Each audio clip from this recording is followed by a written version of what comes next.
নতুন বাসস্ট্যান্ড পরিদর্শনে রায়গঞ্জ পৌর বাসস্ট্যান্ড ক্ষুদ্র ব্যবসায়ী সমিতির প্রতিনিধি দল রায়গঞ্জ শহরের শিলিগুড়ি মোড় সংলগ্ন নির্মীয়মান নতুন বাসস্ট্যান্ড পরিদর্শন করলেন রায়গঞ্জ পৌর পুরাতন বাসস্ট্যান্ড ক্ষুদ্র ব্যবসায়ী সমিতির সম্পাদক সহ 5 সদস্যের একটি প্রতিনিধি দল।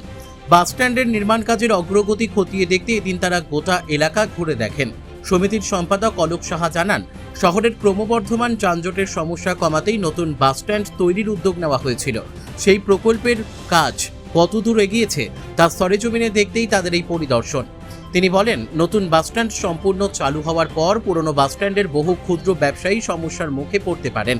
দীর্ঘদিন ধরে যারা সেখানে দোকান চালিয়ে পরিবার পরিজনের ভরণ পোষণ করছেন, তাদের ভবিষ্যৎ নিয়ে উদ্বেগ রয়েছে। সেই কারণেই নতুন বাসস্ট্যান্ডে তাদের জন্য দোকানের ব্যবস্থা করার দাবি জানিয়ে আগেই প্রশাসনের কাছে লিখিতভাবে আবেদন জানানো হয়েছে। অলোক সাহা আরও বলেন, এদিন আমরা পুরো এলাকা ঘুরে দেখেছি। আপাতত দোকানঘর তৈরির কাজ চোখে পড়েছে, তবে বাসস্ট্যান্ডের মূল অবকাঠামোর কাজ কতটা এগিয়েছে তা স্পষ্টভাবে বোঝা যায়নি। আমরা চাই সমস্ত নিয়ম মেনে সুষ্ঠুভাবে নির্মাণ কাজ সম্পূর্ণ হোক এবং দ্রুত প্রকল্পটি বাস্তবায়িত হোক। এই পরিদর্শনের মাধ্যমে ব্যবসায়ীদের ভবিষ্যৎ সুরক্ষা ও নতুন বাসস্ট্যান্ডে তাদের পুনর্বাসনের বিষয়টি ফের একবার সামনে উঠে এলো। দাদা বলছি, পুরাতন বাসস্ট্যান্ডের সম্পাদক হিসাবে নতুন বাসস্ট্যান্ড পরিদর্শনে এলেন, কী কারণে? আমরা সম্মত মতো জানতে পারলাম যে বাসস্ট্যান্ডের কাজ হচ্ছে। আমরাও পুরাতন বাসস্ট্যান্ডে আমরা ব্যবসা করি। তো বাসস্ট্যান্ড যখন স্থানান্তরিত হবে, আমরা আশাবাদী যে বাসস্ট্যান্ডে আমরা দোকানঘর পাবো। এবং তার আগে আমাদের নৈতিক দায়িত্ব হিসাবে, নাগরিক হিসাবে আমরা দেখতে আসলাম এই বাসস্ট্যান্ডের কাজকর্ম কেমন হচ্ছে। সেই জন্য আমরা আজকে পরিদর্শন করতে আসলাম। কী কী দেখতে পেলেন? এসে দেখলাম দোকানঘর নির্মাণের কাজ হচ্ছে। আগামী বাসের কোনো কাজ হচ্ছে না, দোকানের কাজ দেখতে পাচ্ছি। তো গতকাল আমাদের প্রিয় সাংসদ, প্রিয় বিধায়ক এসেছিলেন। ওনারা যে বক্তব্য দিয়েছেন তার সঙ্গে সহমত। আমরাও চাই কাজটা ধীরে সুস্থে আধুনিক মানের বাসস্ট্যান্ড গড়ে উঠুক, যাতে যাত্রীরা সুরক্ষিত থাকে এবং ব্যবসায়ীরাও সুরক্ষিত থাকে এবং মোটর শ্রমিকরা সুরক্ষিত থাকে।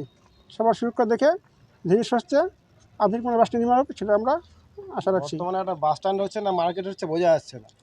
হ্যাঁ, বাসস্ট্যান্ডের কোনো পরিকাঠামো তো দেখলাম না, যা দেখছি শুধু মার্কেটের পরিকাঠামো দেখছি। তো আপনারা কি মনে করছেন যে কতদিন লাগতে পারে, এটা কি অনুমান করছেন? এটা প্রশাসন সুন্দরভাবে করবে, আশা করি দীর্ঘমেয়াদী হোক, কোনো তাড়াহুড়ো নাই, যাতে ভালো করে হয় কাজটা। যাত্রী সুরক্ষা এবং আমাদের ব্যবসায়ীদের সুরক্ষা, মোটর শ্রমিকদের সুরক্ষার ব্যবস্থা রাখে আধুনিক মানের বাসস্ট্যান্ড আমরা আশা রাখছি হবে। কিন্তু ওখানে যে অনেক দোকান রয়েছে পুরাতন বাসস্ট্যান্ডে, এখানে বাসস্ট্যান্ড এটার কাজ শেষ হওয়ার পর চালু হলে পরে মানে সেই দোকানদাররা তাহলে কোথায় যাবে, ওটা নিয়ে কী ভাবছেন? আমরা প্রশাসনের দ্বারস্থ হয়েছি, যাতে আমরা যেহেতু বাসের সঙ্গে আমাদের রিলেটেড আমরা ব্যবসা করি, আমাদের যেহেতু এখানে দোকান দেওয়া হয় এবং আমরা দোকান পরিচালনা করে সুখে শান্তিতে পরিবার নিয়ে জীবনযাপন করতে পারি। এই বিষয়ে আমরা প্রশাসকের কাছে আমরা আবেদন করেছি। আমরা আশাবাদী আমরা ঘর পাবো, আমরা এখানে ব্যবসা করে শান্তিতে জীবনযাপন করব। রায়গঞ্জ থেকে রামকৃষ্ণ দাসের রিপোর্ট, কুলিক নিউজ।